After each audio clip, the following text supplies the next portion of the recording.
I recently retired from the California Highway Patrol after 23 years of service. The majority of those 23 years was spent patrolling the southern end of Marin County, which includes the Golden Gate Bridge. The bridge is an iconic structure, known worldwide for its beautiful views of San Francisco, the Pacific Ocean, and its inspiring architecture. Unfortunately, it is also a magnet for suicide, being one of the most utilized sites in the world. The Golden Gate Bridge opened in 1937. Joseph Strauss, chief engineer in charge of building the bridge, was quoted as saying, "The bridge is practically suicide-proof. Suicide from the bridge is neither practical nor probable. But since its opening, over 1,600 people have leapt to their death from that bridge." Some believe that traveling between the two towers will lead you to another dimension. This bridge has been romanticized as such, that the fall from that frees you from all your worries and grief, and the waters below will cleanse your soul. But let me tell you what actually occurs when the bridge is used as a means of suicide. After a free fall of 4 to 5 seconds, the body strikes the water at about 75 miles an hour. That impact shatters bones, some of which then puncture vital organs. Most die on impact. Those that don't generally flail in the water helplessly and then drown. I don't think that those who contemplate this method of suicide realize how grisly a death that they face. This is the cord. Except for around the two towers, there's 32 inches of steel paralleling the bridge. This is where most folks stand before taking their lives.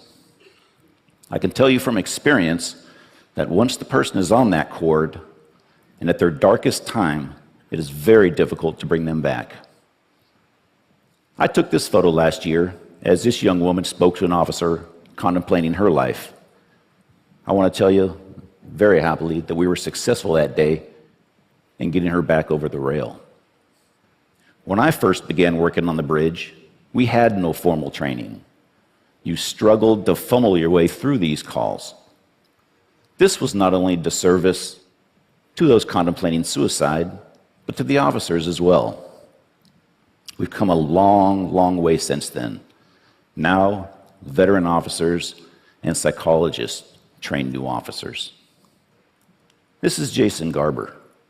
I met Jason on July 22nd of last year when I received a call of a possible suicidal subject sitting on the cord near mid-span.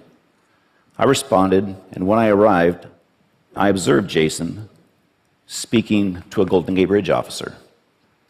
Jason was just 32 years old and had flown out here from New Jersey.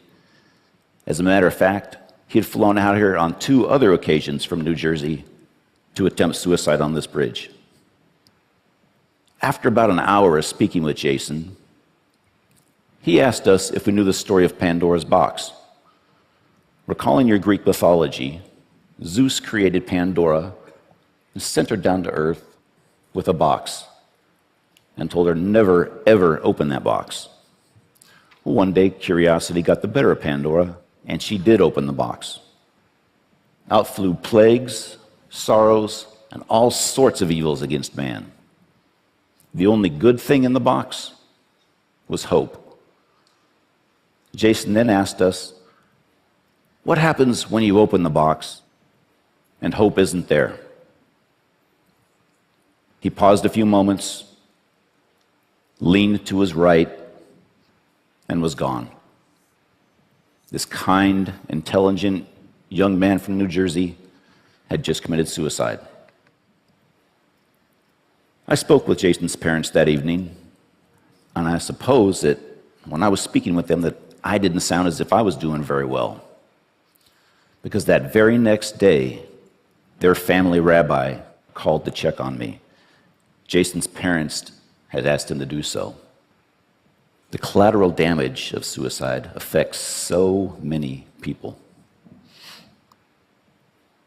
I pose these questions to you. What would you do if your family member, friend, or loved one was suicidal? What would you say? Would you know what to say? In my experience, it's not just the talking that you do, but the listening. Listen to understand.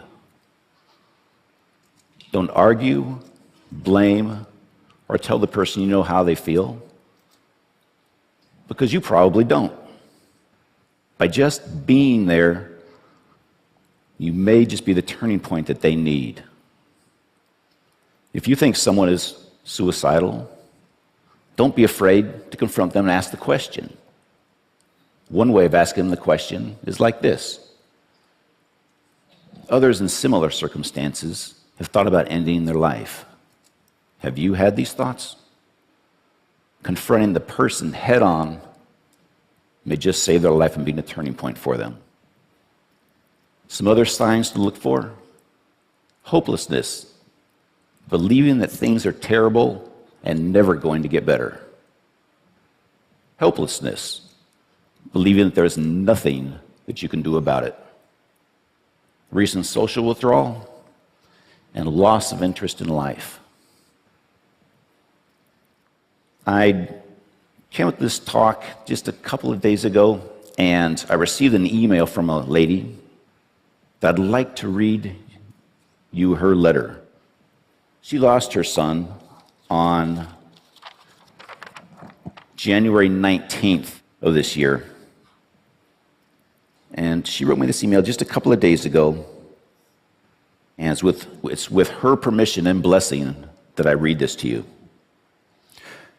Hi, Kevin. I imagine you're at the TED conference. That must be quite the experience to be there. I'm thinking I should go walk the bridge this weekend. Just wanted to drop you a note. Hope you get the word out to many people, and they go home talking about it to their friends who tell their friends, etc. I'm still pretty numb, but noticing more moments of really realizing Mike isn't coming home. Mike was driving from Petaluma to San Francisco to watch the 49er game with his father on January 19th. He never made it there.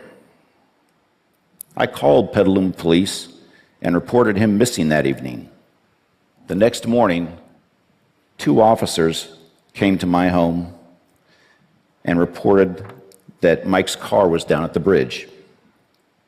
A witness had observed him jumping off the bridge at 1:58 p.m. the previous day. Thanks so much for standing up for those who may be only temporarily too weak to stand for themselves. Who hasn't been low before without suffering from a true mental illness? It shouldn't be so easy to end it. My prayers are with you for your fight. The GGB, Golden Gate Bridge, is supposed to be a passage across our beautiful bay, not a graveyard. Good luck this week, Vicky. I can't imagine the courage it takes for her to go down to that bridge and walk the path that her son took that day. And also the courage just to carry on. I'd like to introduce you to a man I refer to as Hope and Courage. On March 11th of 2005, I responded to a radio call of a possible suicidal subject on the bridge sidewalk near the North Tower. I rode my motorcycle down the sidewalk and observed this man, Kevin Berthia, standing on the sidewalk. When he saw me, he immediately traversed that pedestrian rail and stood on that small pipe which goes around the tower. For the next hour and a half, I listened as Kevin spoke about his depression and hopelessness. Kevin decided on his own that day to come back over that rail and give life another chance. When Kevin came back over, I congratulated him. This is a new beginning, a new life.